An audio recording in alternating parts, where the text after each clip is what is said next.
credit card isn't free money. It's a report card for when you want to buy a house, for when you want to buy things. If you have money, it avoids all these problems that makes you emotionally distressed, right? And you don't have to have like millions and millions of dollars, but if you have that security, you could build a better relationship with your friends. You could build a better relationship with your partner and your parents.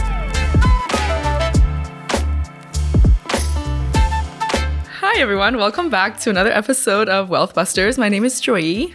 If you want to dive into everything that I've learned from 19 to 25, stay tuned. But no, like you found quite a lot of fame on TikTok and Instagram about giving people kind of like some financial insight onto what they can do. And one of like your most viral videos was showing people your bank accounts and like kind of your strategy. What's the process for you picking a topic? Yeah, well, I make a lot of finance videos trying to talk to my 19-year-old self. Nice. So every day I wake up, I'm like, what would the 19-year-old Joy be thinking about right now? Because like I was obsessed about finances. So I would always kind of ask myself, think like an investor, right? And so to deep dive into my brain about what to invest in or like what didn't I know, that's kind of like how I dig up topics and stuff. And I watch financial content all the time. Like that's what I do as a hobby, right? And so when I watch something, I would be like, oh my gosh, that is a topic that I want to talk about. Yeah. Yeah. That's awesome. So like who are some of the people that you kind of listen to get that advice? Or Brandon Beavis is one of them. Oh my gosh, why did I just forget everyone that I know? Yeah, I'm sorry. I feel like those questions like are so loaded. I need to like not be so direct. There's this, one thing that I do remember when I was 19 is that there aren't enough female roles in that industry. I agree. That time, 6 years ago. Yeah. So I think still there could be more. Yeah, especially in Canada. Yeah. So I was watching Rose Han. She was in the US. Yeah. Like I was listening about Roth IRAs and 401ks. And I'm like, I don't even care that I don't have these accounts. I just want to hear it from you. Yeah. Yeah, that's a woman. Because the spirit of the strategy still applies. It's just the vehicles that you use are different. Exactly. Yeah. Exactly. Why are you looking at me? Because I thought you guys have a jam, man. Bro, you're like, be useful. Like, my back is hurting carrying this duo right now. Like, my neck. I've been really useful, and I thought you finally going to carry some weight. Oh my God. And I thought you guys vibe really well, Like, so I'll probably just be quiet on this one. We do vibe really well, but Yeah, you guys vibe really well. Oh my I don't God. need to say a thing. What is your background though? Like, what got you into this? What got me into this is I got a better question, man. At least What got I you want into a this question. podcast? Thank you. Just ignore him. I do it. So what got me into this is I got kicked out at 19. So I was in fight or flight mode. Yeah. So of course I have to fight. And so I was looking at everything I can to, how to make more money and how to make my money work for me. Yeah. So I looked into investing, obviously, especially dividend investing. So like, Yes. getting dividends and stuff. So I was like drawn to that. I got my first dividend payment of like 90 cents or something from Fortis. Nice. That's a win. That's a win. And it changed my life. I was so obsessed, right? I literally woke up and there was a payment. You got a taste for blood. That's what it is. Exactly. And so I did extensive amounts of research on dividend stocks and stuff. So that's what got me started. I guess you can say, yeah. That's amazing. Yeah, I always find that like, unless you're someone who's seeking out that information, it's really never that readily. Like nowadays, I would say it is readily available, but like growing up, like if I didn't work at a bank, I wouldn't know anything about different types of investment strategies and portfolios or what the heck a mutual fund is. Exactly. And, like it's really difficult to actually learn those stuff unless you're diving deep in it or if it's your hobby or if you're doing like seminars talking about options. And it's wild to me because there's so much insight available online, but a lot of people don't tap into it. Yeah, and you actually have to like sit and listen and put pieces together. Yeah. So like a lot of people are like, okay, once they hear a word that they're not familiar with, they're like, actually, no, I'm good. Yeah. And actually, even if you go to school for it, I've had people who've gone to school for finances message me and say, oh my gosh, I didn't even learn this in school. It's crazy. Like there's so much creative stuff too. Like the ways that people can make money is absolutely crazy. Like, especially like now on social media, like people are bringing up different strategies that they can implement, even talking about like ways to kind of diversify their portfolio, which I think is like a super important thing that a lot of people do not do. Like you have to hedge against if you have the majority of your stuff in one stock, you got to hedge against it. You got to prepare, you got to overthink. And I've seen so many people, like they'll post their loss online or like Wall Street bets. I don't know. That place makes me feel so good about my portfolio being down. Yeah. Like I've seen people post like $1 million lost in 2 days. And I'm like, yeah, you see, but when you look at, Wall Street bets on Reddit, it's like, okay, this is so stupid. Oh, yeah. But then like new people in the stock market or like young people who are looking at these people like, I just made 10K today. And they're like, okay, where do I get money? And I'm gonna put all my money in there. It's reckless. And so it's super scary out there. It is. Yeah. It's terrifying because it's like I've noticed that those voices when it comes to like the stock world are the ones that are amplified. And like I've seen so many young people, like they take their money and they just YOLO it into a stock because they saw someone like the top Reddit post and that person just lost their money to pay off their student loans. And it's like, oh my goodness. Yeah. Like it's absolutely crazy. And it's like, you have to do research into everything you're hearing. Yeah. Like you have to. And or you have to find like a content creator or somebody that you really trust. 100%. Because like there's Joyee? like me. Like there's so many like people who are doing this as well. Like, I'm not saying they're like trying to pump a stock, but like they're stupid enough to, buy something. And they're like, I'm putting this information out because I'm doing it, not knowing that it's actually harming them. And the reason why people invest is to make money. So the irony is that you're putting tens of thousands of dollars into these meme stocks and like losing money. Yeah. So let's not do that anymore. Yeah, it's like I've seen, okay, so I got into like crypto for a bit and I would see like these influencers like pushing out a project that they were like sponsored on or something, or they were partnered up with them, and then people like purchased, like minted all these NFTs, and then they're just like, they back off. And this, like the price just plummets and I'm just like, man. Oh my goodness. Like as much as there is money flowing around, whether it's stocks, crypto, whatever it is, like you got to be really intentional and careful of where you're putting it. Like something that works for Joyee or me or Cody, that strategy might not work for you. Like you kind of have to take the spirit of the principles that you're talking about and kind of find that like secret formula that works for your specific situation. And I think nowadays, especially when you see like those whole Forex AI bots in your DMs, like if it's too good to be true, it is. If someone's telling you they found that secret sauce, it's probably not true. Yeah. And that's like the biggest thing. Like, have you ever really been nervous of kind of like, especially online, there's a lot of different influencers, but maybe do you hesitate sometimes aligning yourself with someone or kind of mentioning any type of like product or anything like that? Have I found myself like nervous to like maybe align yourself to someone who talks about stocks, because I know there's a lot of characters in the space where maybe what they're saying later on down the line actually causes harm. And I've seen a lot of people have to backtrack because of that. Have you ever seen those situations happen? Yeah. I mean, I've, liked a creator because they talked about low risk investing and like invest in the S&P 500, invest in ETFs, you can't go wrong. And the next thing you know, they're talking about like Dogecoin or something. Oh my God. And I'm like, what happened? What's going on? And so, yeah, I mean, and they probably got influenced too. So they're now sharing this information, not knowing that it might harm someone. That's crazy. Yeah, but I feel like a lot of Canadian creators, no offense to the US, a lot of Canadian creators are kind of on the better side of things because they're like low risk. Just like the whole culture, eh? Yeah, the whole culture is just better. Yeah. And they're, I don't want to talk about Canada anymore, actually. You can talk about Canada all you want. No, I don't want to. Like, in terms of content creation, do you even see a difference between Canadian content creator and US content creator? Do you see the difference? There is like a hint of US being more hardcore. Yeah. Like, let's 10x, 1000x your money. While Canadians are like, here are the tax changes for 2024. And it's like, that's so, it's different. It's like it's the Wild US. West there. Yeah. And I don't even know how or why. Maybe their investment vehicles are different, but yeah, I don't know. I try to it does seem like a more aggressive environment when it comes to that. Like I feel like the get rich quick ideas like really pump out from like the US, and anytime I see them I'm just like, man, like honestly the fundamental principle here is if it's too good to be true, it is.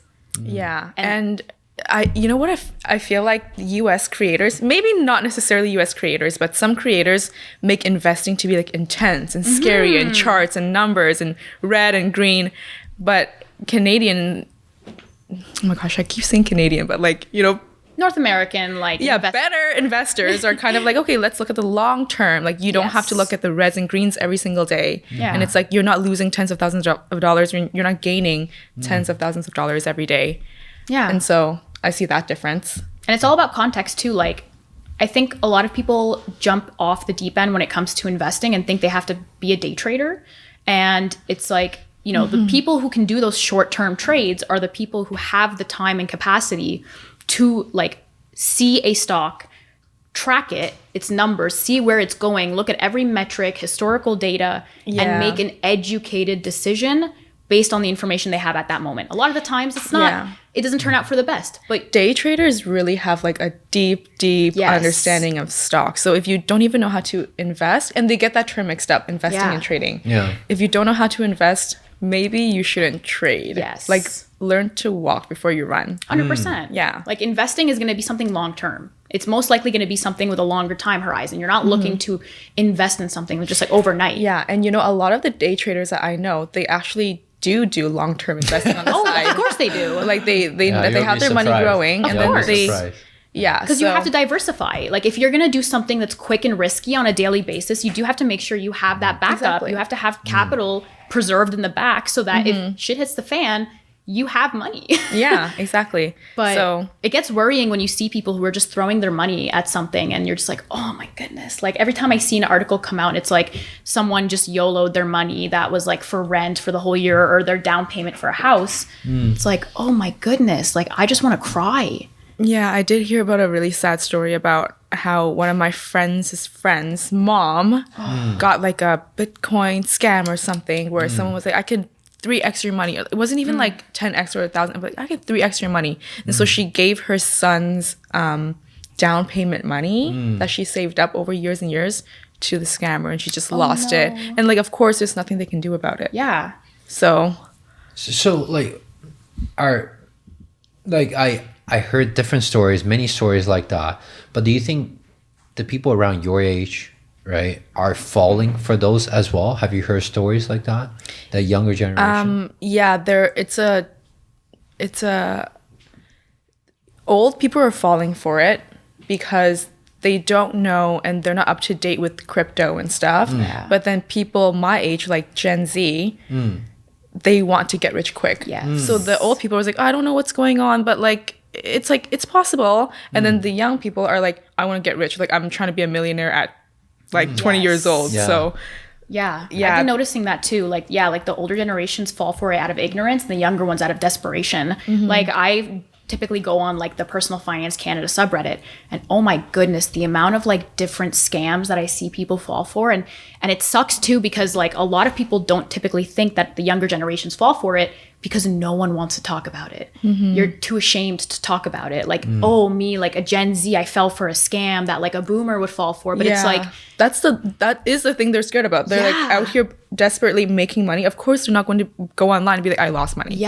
So that's super scary. It sucks because then that just feeds into more people falling for it. I remember there was one thing that I learned at the bank, and it was these people are trained. These scammers are literally trained for this. So like you falling for that, they were going out of their way to make sure that was the outcome. And like, I feel like there needs to be less shame around it, because the less shame there is, the more people talk about it and the more we can protect everyone. I mean, the amount of impersonators I have. My followers would screenshot these messages. Yeah. Of Did you get blue sticker yet? On Instagram, yes. Yeah. TikTok, no. Yeah. And TikTok is where I have the most impersonators, Well, because I thought people don't use messaging on TikTok. They do. They have They have direct messages on TikTok. Oh, okay. Yeah. I just thought people don't use it. I never heard anyone say, message me on TikTok. Well, they go on their TikTok and like the story is my followers would follow me, and these like 10 other impersonators would follow them, and they're like, hey, how's your trading so far? Yeah, What's I have happening? a lot of those impersonator. So Yeah. Well, I mean, looking ahead, like, what are your goals with the platform? Like, what are you thinking? How do you think it's going to maybe kind of evolve from here? Or is it going to stay kind of consistent because you find that that's your niche? So I kind of have two ways to go about this, because I find that a lot of people do resonate with the 19-year-old Joyee, the total beginner investors, the what is a capital gain, the what is a dividends people. So I feel like a lot of people resonate with that, and I'm getting like a lot of followers every day because I speak to those people. Correct. But there's also on the other hand, there's also the people who are like, okay, like I've been following you for a year now. I've grown. Yeah. So can you make content now for like the 20-year-old What's Joyee? the percentage of it? What's the percentage? I have no idea. I Have don't you seen know. your back end of it, either on YouTube or Instagram? Can you see? Yeah, the like I see what demographics? country they're from. I see how old they are, but I don't know if they're like novice, intermediate, or like No, in terms of age, though. What's the they're age about break? 18 to 34. That's like the most, and then it goes up to like 50. Yeah. Okay. Yeah. That's pretty cool. So I don't know, like because I'm super new to this industry, right? I only started this year, Oh my God. like January of this year. So I'm not sure. Instagram, you just started January this year? And you Instagram, I grew- started even later. I started TikTok January. On Instagram, I started in like March Oh Wow. my or God. something. She must be doing something right. I'm not. I mean, being bubbly is the first thing. I'm not bubbly. I'm so sorry I had to do this. If there's an opportunity, I'm going to take it. We'll edit it out. But Well, yeah, like, I mean, I always say I think 99% of people don't have the financial literacy, right? So when I talk to people who don't have it, that's 99% of people. Versus if you're talking about like day trading, that's like 1% I don't of talk about people. day trading. Oh, I don't know. That's I don't know. friend. That's our friend. Oh. That's our friend. So when Shay. you talk Shay from about Humble Trading. like stock option investing. and I'm stuff. not day trading. I'm totally opposite of day trading. Yeah, like my audience would hear options and stuff. They're like, I don't know what that is. Buy, scroll. Yeah. Right. So it's like, and when I talk about money, everyone knows what money is. yeah. So I think that's the difference. That's very cool. Wow, you just started beginning of this year. Yeah. And then I think you said one of the most viewed video on your Instagram is about when you break down your account. Can you break down your account now? Have an updated version for us.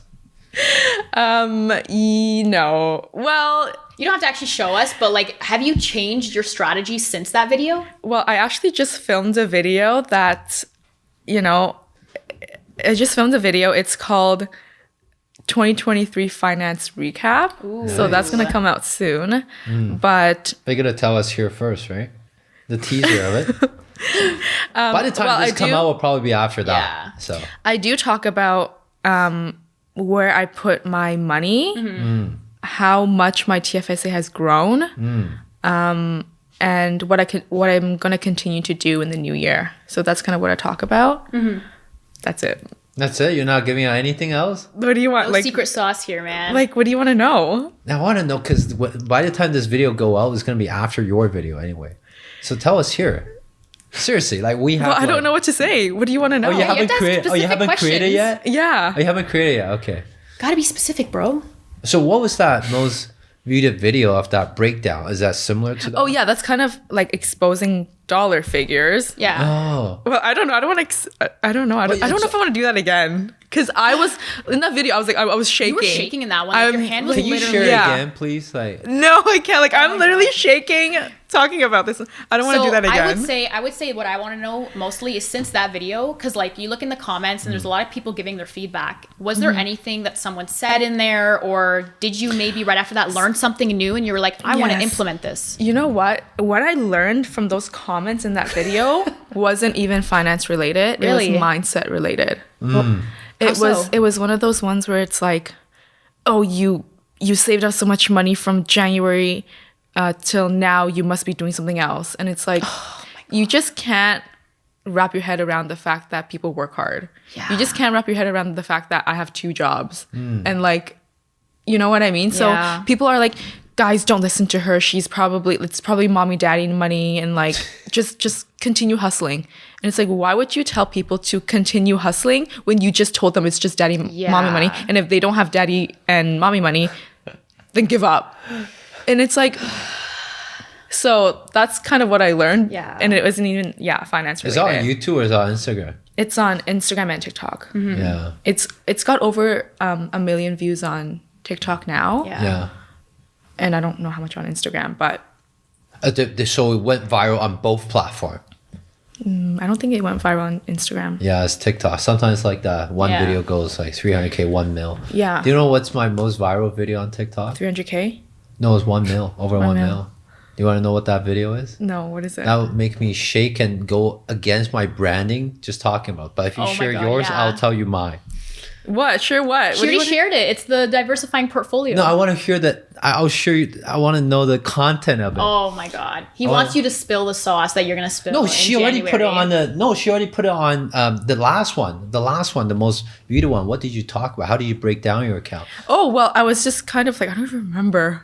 I was like, I was like, what was this? I don't even remember. I said something about how I wanted to be transparent since I'm a finance influencer. So I talked about what accounts I have and how much I had in them. So I was like, here's my checking account. This is how much I have in them. This is like my spending account. And then like, this is my account. This is how much I have in it. This is the account where my money goes into. And then here are my credit cards and the balances. And then here's my TFSA, the balances, and my high interest savings account and the balance. Yeah. That was crazy. That was honestly like, That was crazy. that was insane. Yeah, that's cool. What inspired to do that craziness though? Is because 19-year-old Joyee would have loved to look into my favorite finance influencers' bank accounts. Like, what are you doing? Yeah. Like, how much money do you have? Wow, you like literally put your money where your mouth is. Like, I love that. And like screenshots of my bank accounts. So that was awesome. I think that's really awesome. I think like the more transparent people are with that stuff, like the better, because for someone who's watching that as 19-year-old, maybe has like more or less the similar balances and is like doubting themselves, like that's a big thing. You know? and either people can find it motivating or, it's just like for transparency. Yeah, you're being honest and genuine, and I think at the end of the day, like that's the biggest thing, is like getting that advice from someone whose incentive and motivation here is just to help out. You know what I mean? Yeah. So I try to do everything to like help out 19-year-old Joyee. I love that. Love So it. tell me. Just okay, before I go there, I gotta go there. Before I go there, just to make you feel better, I'm sharing my life account. I've been sharing for 1 year every single month. I gotta share for 10 years. So imagine that kind of pressure. Yeah. Yours is just like a screenshot of it. I'm like life of it. And that's why we build so much trust on it, right? Because people know that, come on, and I want to get smashed in the face, I'll share it too, right? But thank God we're up. We're doubling S&P 500, but it's about running the 10 years, right? Yeah. So not doing this, it's of course for fun and all that, but there's a lot of back testing that we do. Yeah. That's why I have the confidence to do that, right? I'm an engineer, so, but again, that was the thing. That's why I asked you that, because before I did that, my team is like, Cody, are you sure you're going to do this? I'm like, I don't know, man. I think that's going to make and break something. Yeah. So I'm like, let's do it. Definitely. Make Like if it I break. follow you and like you lost money, why would I want to follow you? Oh. Yeah. But if you're like gaining money, like, okay, like I can learn something. But if you lose money in the short term or whatever, or just have a small dip, that just makes that you're real. Yeah. Because everyone goes through that too, right? You're not invincible and all that, no matter who you are, right? No, So- 100%. yeah, you're definitely gonna get a call from the SEC. Is that only in the US? SEC? I think the we Securities have Exchange Commission. OSC. Oh no, Yeah. so I only sell options on S&P 500. So there's no pump and dump. Oh. It's not like I'm showing my stock. No, Wait, no you stock. write stock options on the S&P 500? Correct. You can do that. That's the only thing you do? Yeah, that's our set and done. That's our fast money strategy. Yeah. You should learn about it. Oh wait, I did see that video. Are you selling on an episode right now? Is that what you're doing? No, you should learn about it. I'm like, No, it is pretty cool though, honestly. And it's Yeah. OSC for Canada. Or OSC. Ontario. Yeah. So I was just gonna say, like, if you had a perfect record, the OSC, Oh yeah, they come after they you. would definitely get a yeah, like so I show everything, right? Every month, and there's ups and there's downs Yeah. and all that. So then I was on TD Bank 3 times, so they've definitely seen all those Yeah. and all that. They're okay with compliance and all that. So Okay. yeah. Okay, show me. Yes, pull up your NOA. Let's look at your dividend payout for last year, capital gains. Let's go. CRA, pay attention. You're going to show your NFT account? Yeah, why not? Why not? Let's do it. I don't Okay, you mind. do it. It's public anyways. Oh, is it? Dude, yeah, like your wallet is public. Like someone can just pull up your information and look at all your transactions. They can look at my OpenSea account. Are you serious? I'm being dead serious. Wait, what? I don't know anything about NFTs. I don't know anything, but you're talking to me that people can look up that? They can look up your transactions. But how do they know what to look up? Well, what you if have, you call ABC nada? So like it depends. I mean, like you can have a user there was a thing called ENS domain, so it's for Ether. So you can have like a wallet instead of having a string of like different like numbers and alphanumeric whatever. You can just have it be your name or something .eth. So like a lot of people will have like their name or something or .eth. What's the risk of showing that? Because like when I show my life account, there's like a U something people know as life account. Yeah. And my editor, when I screenshot it here, right? So he's filming here. I'm saying, no, film here. Yeah. Don't edit anything. But he said, I have to edit your account number out. And when you type in password, I'm like, don't. She's like, I have to edit that out. Yeah. I'm trying to make it as raw as possible. Don't be shy. Just show it. I know, right? But my lawyer, my accountant's like, Cody, like you got to be very careful. Like someone can call into your broker and pretend to be you if they know you enough. Yeah, but no one can like. Crypto is like decentralized. Like that's but the idea of it. Yeah. But like so, if I'm logging into like my wallet, like I'm not going to show someone my password, but like you can probably, if I give you my wallet, you can go look and see my transactions. Kind of like a Blossom, but just because Blossom is like the platform we're part of, right? The social investing, and a lot of influencers like yourself show their account and all that. So this is kind of like Blossom just on crypto. From what I know about crypto, it's always been like that. Like you can, if you have like a wallet and you send me the wallet, like I can literally go look and see what you bought, how much money you're sending to your account, literally heck? everything. That's so scary. Well, that's not the point of Blossom. it. Yeah, like that's not Blossom. you can't log into it because like you need a string of words. It's like or seed phrase. You need a seed phrase to actually log into it, a password. So it's kind of like just being able to see the statement, but that's it.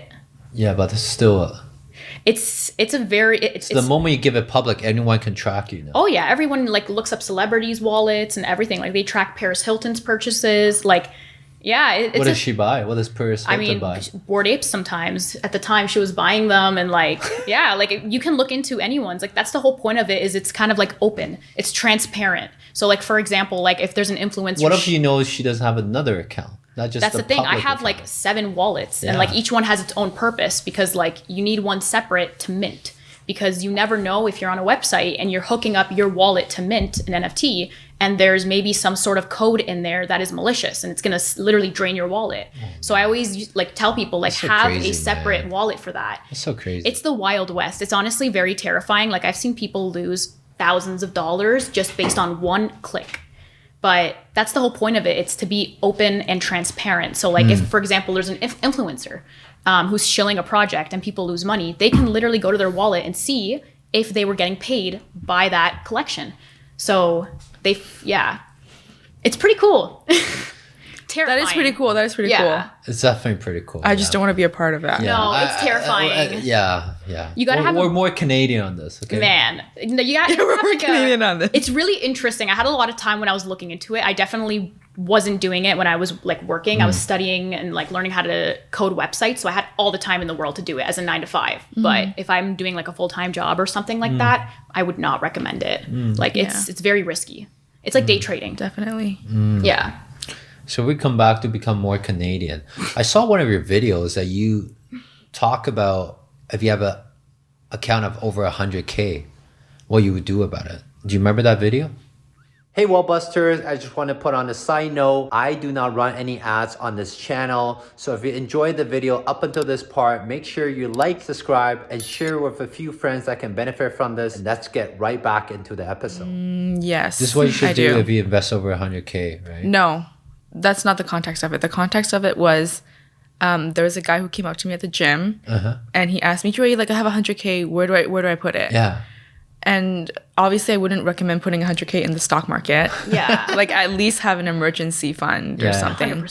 100%. Is like, you want me to like answer what they should do with 100K? Why not? Yeah. Well, first of all, so 3 to 6 months worth of emergency fund is super, because like again, the rent and stuff, right? Yeah. Definitely have an emergency fund. So, and then out of that, the remainder of the money, I would invest in stocks. And the golden rule I would recommend people is take the number 100 or 110 and minus your age. So for an example, I'm 25. So 75% of my portfolio should be in stocks. And obviously stocks are more risky than ETFs and bonds and stuff. And obviously the younger you are, the more risky you can be. So I would just tell them to do that. 75% stocks, and then the 25% is in something less risky. No, I love that. Did you learn that from were you a financial advisor at some point? No, not at all. And the thing that's great about this is that I don't brag. I kind of boast about it, but I have no formal education. So if I could learn all of this at 19, well, I'm still learning every day, of course. But if I can learn this myself and have people who went to school for finances message me and say, you've taught me something, that means there's enough information online to learn about it. Yeah. That's crazy.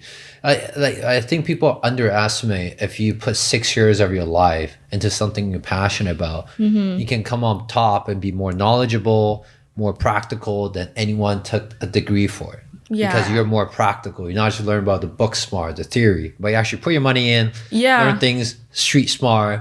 Exactly. The ins and outs, right? Exactly, yeah. And because your money is in these accounts, you want to look into everything. Like, what percentage is this? What's the MER fee? Like, how much are you charging me here? Right? Because it's your money. This is you. It's not a textbook. It's not a case study. It's your money.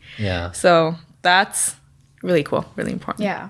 And I love, because there's obviously a good middle ground. It's you don't have to have the formal education to know about investing in stocks, but if you are going to go into it, who do you listen to and who are you actually getting this insight from? And it seems like for your hobby, like you mentioned, your hobby is literally seeking out this information from people who are actively giving good, solid advice about it. And it's I've seen so many investment gurus who are listening to a podcast and they get their information from it. And the person has never touched anything. And I'm oh my God. Yeah. You have to be very specific in who you're listening to. And it sounds like you've got that And well, even though I'm trustworthy, I would always recommend people to do their own due diligence. If you see me talk about the golden rule, should 75% of my money be in stocks? I don't know, Google it. Yeah. See what Cody says. See what someone else says. I love that. You just push me under the bus, eh? No. Hey man, she's being genuine, all right? Yeah. Do your due diligence. What are people saying about this? And if Cody isn't doing that golden rule that I just talked about, that Joyee talked about, then what is he doing and why is he doing that? Oh, maybe because he is more riskier than her. Yeah. Or less riskier. So always do your own due diligence, no matter how trustworthy that person is. Because overnight they could have gotten $1 million, under the table deal where it's okay, buy Shiba Inu or whatever, the coin or Shiba. Or whatever. Coin. Yeah. So always do your own due diligence anyway. 100%. And it isn't even taking 6 years of your life to learn. It's 20 minutes a night or something. Yes. Watch a video. Or there was a video that I uploaded where I was talking about the optimal order of where to put your money. So it's emergency fund and debt. And then after you get out of debt, I actually encourage people to actually invest in a course that teaches them what to do with their money afterwards. That's awesome. Instead of pecking the internet for information, invest in a course that of a person you really trust, and they can teach you in a week. Yeah. Your life can change forever after that. 100%. So, and people don't talk about investing in courses. No. So I think they're just very afraid of, you're going to sell me something. Right? Yeah. As soon as they hear that. Yeah, I guess people don't realize is that how the rich people get ahead or the wealthy people get ahead is because they either partner with someone already know what they're doing, have an equity split, where they just say, you know what, you don't do partnership, okay, I'm going to pay for it. Tell me everything you know, sit here for 10 hours. Tell me everything you know, then I can just grab it from you, whether it's mistakes or things that you have done well, then I avoid all of the time, right? Because time is the ultimate commodity. You might not feel it at this age, but if you want it snowballed faster, that's the fastest way. I was listening to Alex Hormozzi, and he said something about how you don't have to live through the mistakes. just watch someone make the same mistakes that you Yes. did and learn from them. 100%. That's the just that smartest easy. way. Yeah. The second smartest way is to live through it, but the smartest way is to learn from other people's mistakes. So you don't have to live Yeah. through So it, you and have you to don't have make to. Yeah. And then so always when I look at like, you know, the bibliography of a famous guy, I always want to go to the page where the failure Yes. Yeah. is. And if I can learn that, if I learn all the failure from everyone, I know exactly what not to do. My chance of winning is already so much higher now. Yeah, Yeah. exactly. And there's a lot of history repeats itself, human nature and all that. Right? So do you have any failure you want to share? People tend to relate to that. Yeah. Any failures? No, I'm perfect. Yeah. So anything that I you love that. Why would you have me on this podcast if I wasn't I perfect? resonate so hard. yeah. Any failure that I want to share? Yes. And I'm still doing this, and don't do this, but I have way too much money in my emergency fund. Yeah. That is one. Yeah. That is one thing I need to, because I'm so risk averse. I'm like, I don't know what's happening. I'm moving soon, so I'm kind of like, Where are you moving to? I don't know yet. Maybe wait. Should I even say that? Still in Toronto? No, I'm just talking somewhere- about city-wise. Markham. I think Oh, you're Markham. okay. Yeah. But you live in Toronto now, right? Downtown. Well, I live in Unionville now, Unionville. but I'm gonna But move. isn't that Unionville and Markham? Well, that's so kind close? of more. It's This guy is really trying to get your address out. Like, are you? I know. I'm like, hello. We'll make sure not to put that in there. You're good. We're gonna Okay. not put your address. Yeah, don't put This guy's like, my what's your city. postal code? I don't know what your brain is I just want to thinking send now. you something for fun. No. Yeah, so I'm moving soon, and that's why I have a lot of emergency funds saved Yeah. up. And of course, it's in high interest savings account. But that is one mistake. It's that I keep way too much emergency fund, but it should be in the S&P 500 compounding. Yes. That's my biggest failure. Do you I have think. line of credit? Personal line of credit? Yeah, I have two. Nice. TD Bank and Amex. Yeah, the reason I asked that is not because I want to know how much, is because a lot of time emergency fund can also come in the form of credit. Yeah. So personal line of credit, anything. So a lot of people say, Cody, I have 50,000 set aside, but I have a personal line of credit of 30,000. I'm like, dude, why don't you pay that off? 30K Wait. off. Oh my God, that's crazy.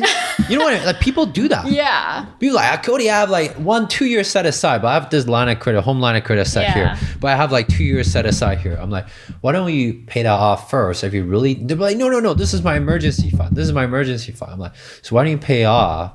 As long as you can pull the money out from line of credit, Yeah. that's part of emergency fund too. So personally, I have 400K personal line of credit, Yeah. not So- counting credit card. I have 400K. So when you say like line of credit, you mean money like you can they- access to. Yeah. So like for example, like you have to kind of do an analysis, like just rough estimations on like I think I understand what you're saying, but for myself, whenever I'm trying to decide like what to invest in, I look at how much capital I have and do I have the balance in my line of credit? Is the interest rate that I'm gonna get from investing that money somewhere gonna garner me more interest than I'm gonna be paying towards that line of credit if I borrow it for emergencies? So like if I have like an 8% line of credit and I have like an investment where I can put my money in there and get like 10% over like 3-4 years, whatever, like, and it's just going to keep growing, I might do that actually. Cause over long periods, not where we're whatever, going like to, it needs man. to be more interest, whatever. I don't know what you're talking about, but this is not where this I'm is a good going, one. man. That's where I'm going.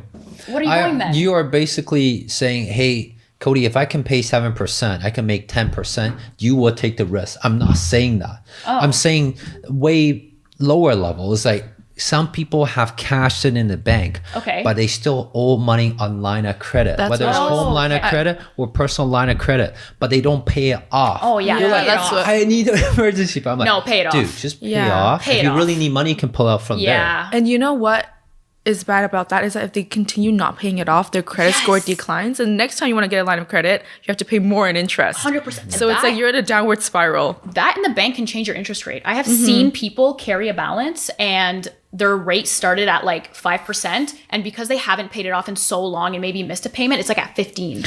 Like I've seen, like they can, in your terms and services or like the agreement that you do, they can change the rate on you. yeah. So like people don't know that. So they think, oh, I have this line of credit. I opened it years ago. It's at X% and I'm safe for life if I'm being stupid with my credit. Like, no, you still have to be smart. Yeah, definitely. And that's why I say always, if you have high interest debt, Yeah. anything over 7-8%, Yeah. pay that off. Right away. pay that off? If the money is sitting in the bank, What do you think, Cody? In a checking account? No, I'm not thinking any. Why you guys looking at me? Well, I'm just thinking the prime rate is 7.2%, right? Yeah. So Oh my gosh, any so personal line of specific. credit will be higher than that. I mean, right? not if you have really, really good credit. No, even I'm personal kidding. line of credit, like even Yeah. home line of credit is prime plus 0.5. So it's going to be 7.7, right? So Okay, if we're talking there's personal, no, okay. no, home line of credit with house backing it. Home line of credit is still 0.5. Come on, you're a financial advisor. No, I know. I'm saying mine is at like 7. I don't know what you're talking about. Like mine is at like 7 something. Your mortgage or, My HELOC. oh really? So you got a prime minus something. No, it's not 7 on the dot. Like there's probably okay, I'm pulling up my, give me a minute. Give her a minute. Give her me a a minute. minute. She might cry after she pulled it up. I don't want to look at it. I don't know why I'm doing this. I have not looked at it because I'm scared. It's probably 7.7. It's usually prime plus 0.5. Okay, my Right, Wi-Fi it's only is not mortgage. working, so I'm gonna believe you. Oh sure, It was it's not not loading. working. It was okay, not. okay. It kept loading. Okay, there's no point of putting you on the spot. Okay, there's no There point. isn't. No, there And isn't. yet here we are. So there's a book called I forgot what's the book called. Profits, something. But this CPA talk about a lot of time people will take the revenue that they make and put it into the account and then they go decide how to spend it. But they're like, why not take that revenue and put it and pay off all your debt, line of credit, and all the credit lines, and then if you really need the money, just pull off from there. Yeah. That way you will save a lot of money down the interest. line. Yeah. It's just all the interest that people don't realize. So they say instead of revenue goes to your bank account, goes to whatever you're gonna spend. Revenue goes to all the line of credit, all the credit card, everything first. Because if it's a line of credit or home line of credit, you can always pull money out. Then if you need money, just pull it from there. If you don't Yeah. need it, put it back in. So just that switch around of the concept save you so much money. I think it depends also, like there's a few different factors in that. So like we have to consider like the market condition, like where we're at. For example, if we're at a point where the interest rates are low and someone has like, let's say they use the line of credit $10,000, rates aren't too bad, but they have $10,000 to spend. Look and see if you can put that money into another, like into an investment vehicle that gets you more interest than the, like what you're paying in that line of credit. It actually might make more sense to just invest that money, take the interest, pay off I whatever's understand where you're owing. going, but I think Yeah. you still missed the part of the concept. Like the what? concept is that revenue goes to the line of credit first. Sure. If you're gonna invest, if you're gonna spend, comes out from the line of credit. But you keep thinking about line of credit, I'm gonna go pull the money and make more money somewhere else with a higher interest. Well, I mean, you're just doing it in a different way. It's just like what I'm saying is what you're saying, but with less steps. Because you're saying take the money, pay off the line of credit, take the money from there and invest it. Whereas I'm saying if you have I'm not the saying they balance- should invest. I never No, want you're people not- to invest from line of credit. But you're saying that's something to consider. Whereas I'm just saying if you have the balance in there, but you have the capital set aside, just take that money and put it into an investment. Okay, sure. I think the point is making it across, simpler. right, Joy? I think the point I is across. think the best thing to do is have a solid plan on paying Yeah. off debt and like really cut all your unnecessary expenses and invest. Yes. I think that's the best way to go. Especially the avalanche method for paying off debt. I don't know if you know what that is. the avalanche. The avalanche method for paying off debt. There's an avalanche method and there's a snowball method. Yeah. So the avalanche one is like pay off your high interest debt first. It might take you longer, but it saves you a ton of money in interest. It does. And or then the small milestone one. or like the snow and a lot of people like resonate with the snowball because it Yeah. makes them feel good and they want to keep Yeah. doing it. So whichever way it is, have a strategy to do it, but also invest if you can. Yeah. Yeah. And only invest what you can afford to lose sometimes. I think that's a big part of it too. A lot of people Yeah. will throw their money at it and they'll see a down market and they panic. Consider that money gone for 5 years. Yes. That's it. That's what it is. What are you laughing at? That's solid advice, bro. That is solid. Solid advice. This man, like, the disrespect. What did I even do? I didn't say a word. It's like it's a Yeah. His expressions are 1,000 words and he's like, I didn't say anything. I just look disgusted beyond belief. I didn't say nothing, Nada. So,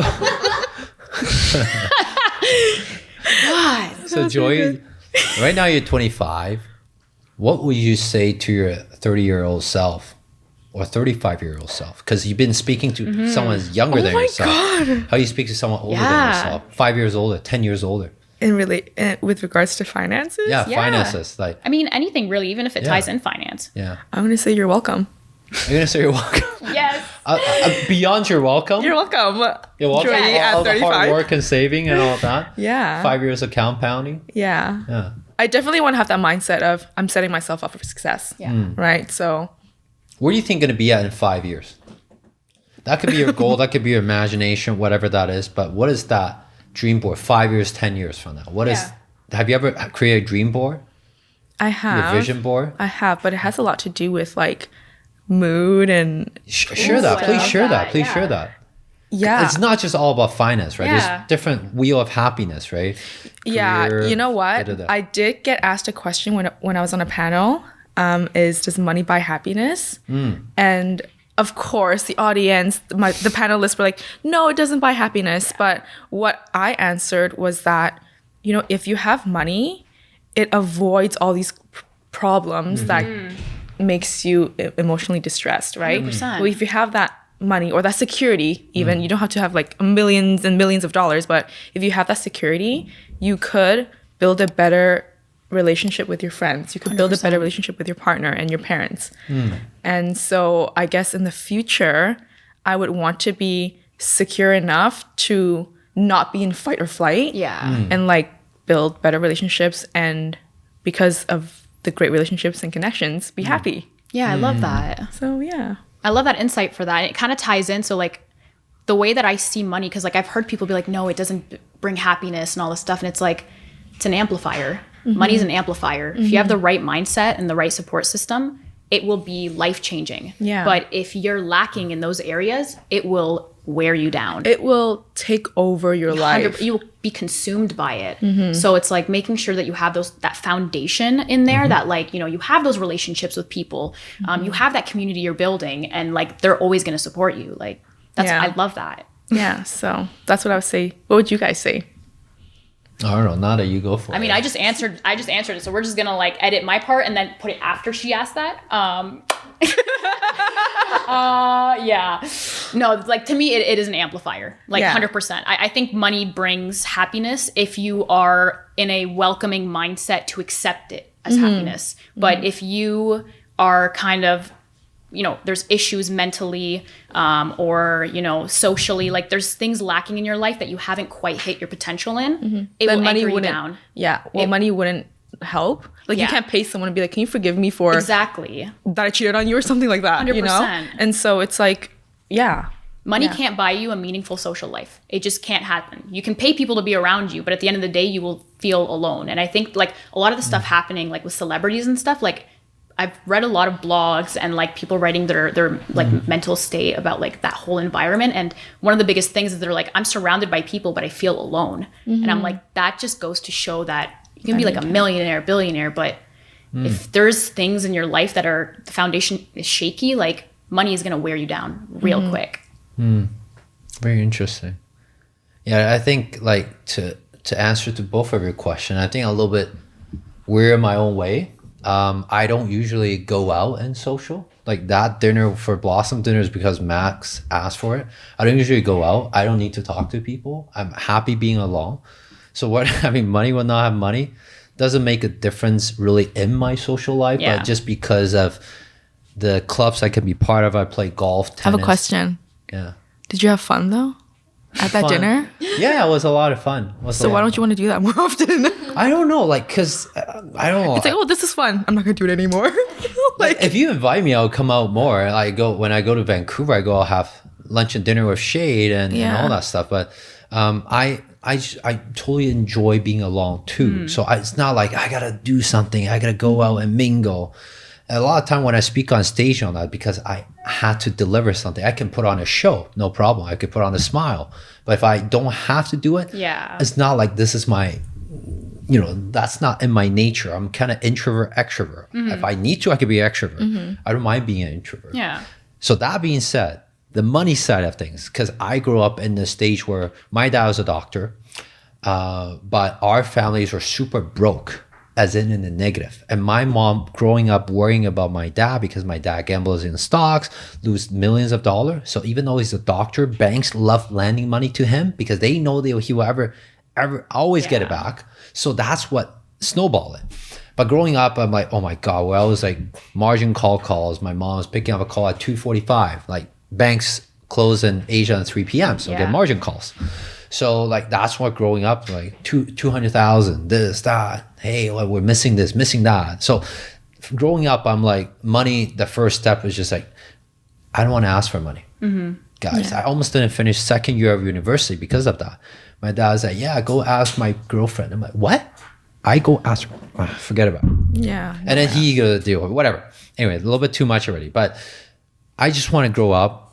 When I grow up was like, I want to have financial freedom. Not because I want free, whatever. It's more about, I just don't want to ask people for money again. Damn it. It's just so unreliable. Yeah. So even before I got engaged or married to my wife, right now wife, I got engaged like September 2022. I did not ask anyone for permission. I asked my in-law for permission, but not my side of parents. Because no matter what they say yes or no, I've been doing the opposite exactly what they teach to get to where I am today. So I really asked for their blessing, not for their permission. So afterwards, I'm like, hey, by the way, I'm engaged to this. My mom was like, okay. My mom didn't see my girlfriend for 5 years. Because if it doesn't add value, I don't want to bring her into this life to create more stress. You're seeing a lot of Asian drama thing, right? It's like, you know, the wife stays with the mom, is like, oh my God, I got tortured, got to do all the chores. I'm like, forget about it. I'm like the new generation. If you don't have value, we're going to still see you a few weeks, once every few weeks, once every few months, whatever that is. But if you're not adding value, you're creating more stress, you're not welcome. I'm sorry, you're my mom, but it's not adding anything to it. So that was my to it. But now that I'm paying my dad, my mom thousands of dollars each month, and that peace of mind, financial security, and all that. Now, I think that's true freedom for me. I know I'm taken care of, not too much to gamble away, but just enough so that they can have a peace of mind for my mom. My mom doesn't need it, but my dad will. Just make sure you. This is exactly what I mean when I say money doesn't buy you happiness, but it relieves the stress, though. And then a lot of people don't get it is that when like a lot of people say, oh yeah, Cody, man, like money don't buy happiness. I mean, wait until you're freaking poor and hungry, man. Get in that stage, you can't finish school. You're an international student, you can't work. Okay, get in that stage. Kicked out at 19 years old. Yeah, like wait until you get in that stage. You tell me money doesn't mean anything. Because when you have money, I have a dog walker. I'll just like show you guys the package food. I can go out anytime. I can hire a helper at home. I can hire most of my problem. Then I can focus my energy on the core problems that can be solved by money. Then I can focus on that.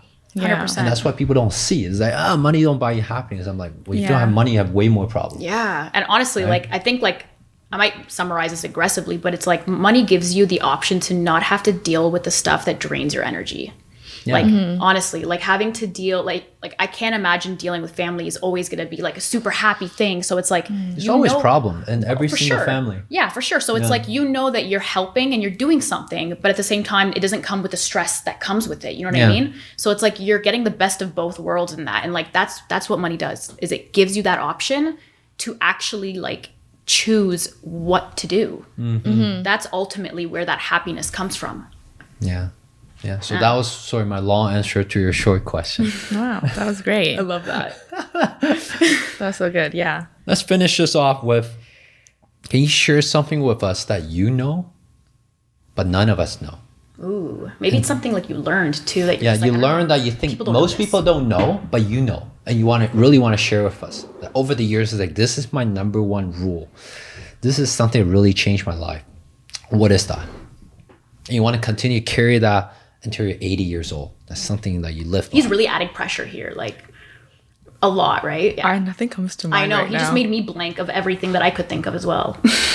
Nothing? Can you start? I can't even think. I don't even know. I'm not even that smart. Like, something for me that was actually really, it's not like a life-changing thing, but it's a little thing. It's an incremental thing. Is if you're responsible with credit, use your credit card. Do not touch your debit card.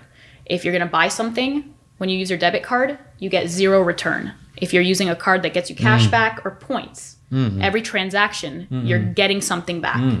Like, can I hop on that train? Please.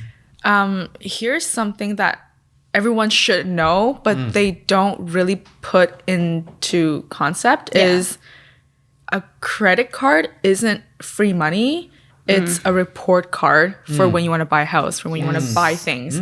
That is what a credit card is for. It's not about, oh, I can get a $100 line of credit, yay, line of credit, yay. But it's like, my credit score is at like 900. Yeah. I can literally buy this thing with like almost next to nothing interest. Yeah. And that is what I would 100% try to tell people. Yeah. And that's why I emphasized if you're responsible with credit, because like, man, you got to have a lot of like willpower and understanding of the long-term gratification that comes from your credit score.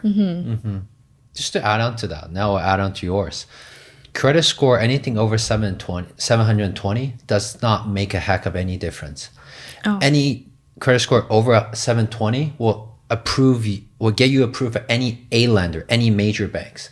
Oh, it's 720 now. I thought it was 705. When my credit score is 850, now is at what, 770, whatever, goes to a yo-yo ball. Like sometimes I don't even get why. I'm like, I didn't miss a payment, whatever.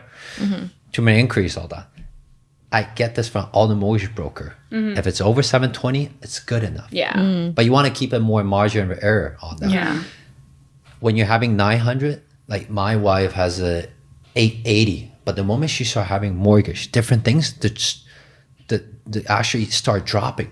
But doesn't mean it's a bad thing. Yeah. It means your profile is more comprehensive. So it's not like an overall number. When they look at your history of credit report, they don't just look at that number. They look at what history you have. You have multiple products like credit cards, mortgage, cars. Then you are shown as more responsible. Other than as 80 people, but only have one credit card with a $1,000 credit. Yeah, then it's like we can only trust you with That's 1,000. Yeah, you have no like rapport. Like the amount of time someone would come in and they had like close to 900, and I would do an application for like $1,000 visa, they got canceled. Yeah, it literally got So. rejected.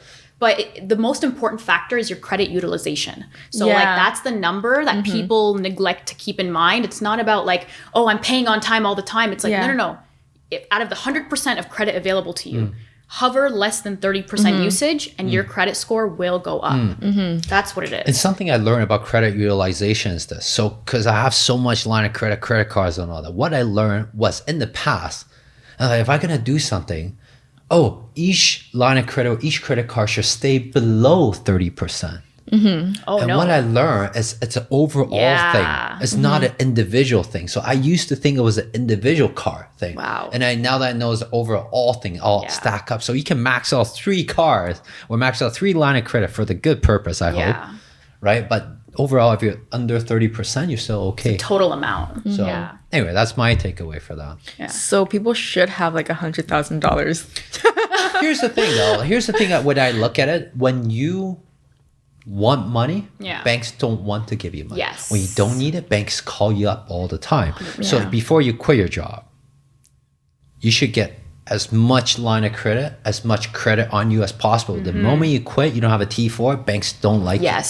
So before I quit my full-time job, I go to all the banks and just rack it all up. Not that I need it, but when I need it, I have it. That's what I did. I literally accepted all pre-approvals because it's easier to cancel it later on than it is to apply and qualify. Yeah, you don't have to use it. But when you don't have a job for 2 years, you need to build it up again for 2 years. And you're going to wait for 2 years and they don't like you. They look at T4 as like good. When I work at Honda full time, I don't care how much you make, T4 Were good. you a salesman at Honda? No. I work as a project engineer at the factory. Okay. So I don't even do sales. Okay. I just work at the project manager. So they were like, you're stable. People work there for 30 years. How much do you want? 75,000? Like the moment I walk into RBC, how much do you want? I'm like, what's your limit? He's like, 75,000. I'm like, yeah, give it to me. They're like, okay, cool. Done. Yeah. I'm like, what? Yeah. Really? Prime plus That's crazy. 1.99. That's it. Right? Amazing. I go to Scotia, same thing. He's like, Cody, how much do you want? I'm like, what's your maximum? He's like, maximum I can give you 69,000. That's my limit. That's my personal FA limit. I'm like, okay, here, take it. Yeah. So, anyway, and people always get nervous. The one thing they're like, I don't want to open too much credit because it's a liability. It's like, there's insurances in the way with like the banks, Visa. If anything happens, you get scammed. Like you're protected. I've heard some things like that where, because like I bought a condo last year, and Congrats. thank you. These mortgage agents look at credit card history, and it's like if you have a $75,000 line of credit, that's considered a liability. Depends. Oh, sorry, I don't mean liability like that. Sorry, not assets and liability. I mean like literally like it's a worry that they're going to get scammed, like that type of liability. Sorry. Yeah, it is a liability. In terms of the mortgage It one, is. some depends on the banks. Sometimes they will treat it as, if you have this credit, they assume the worst of you, that you're going to spend all of it. Yeah. But some other banks will look at it, okay, you have this amount of credit, you can actually control yourself and show a good history of it. So you're actually more trustworthy. Yeah. Depending on that's the true. bank. So It's all about your rapport and your but it's credit. better to have it and then close it or consolidate it than not having it and No, can't get 100%. approved, right? So it just depends, I guess. No, 100%. Yeah, because what I mean is like I used to have people like decline pre-approvals or like, oh, I don't want to have it. It's a worry for me. It's a liability. Like, what if I get scammed? And I'm like, bro, But they know themselves too, right? You know, like some people might not be good for it. Like my in-law buy everything cash. He's like, Cody, I don't want credit. I buy everything cash, house cash, car cash, everything cash. He's like, Cody, I don't get why you get loans. I'm like, when you were my age, did you buy everything cash? He's like, no. I'm like, so come on. there it is. Yeah, Different stage maybe. that's funny. Right. So anyway, right. this is great having you on, Joy. Thanks for coming on. This is your first it. podcast. And you did so good. I think you did really well. Okay, fist He bump. always makes me feel like left out. Really? I don't ever get a fist bump. Oh, Ooh, first time. yeah, first time ever. Wow, first time for I will everything. never wash my hair. That's the nicest thing you've ever said to him. I know that. While I'm here. I have to throw him some, just like nice Yeah. stuff or My else. skin is so thick, Just I treat you as a hater, so I have so mean, many of them on YouTube. I don't. After the procedure, it's definitely the skin's been affected a little bit. Yeah, you should do it too. I'm the fountain of youth. If you're watching until this point, make sure you like and subscribe, and we have more episodes like this waiting for you. So stay tuned, and if you don't mind, give us a 5-star review so more people like yourself can enjoy episodes like this.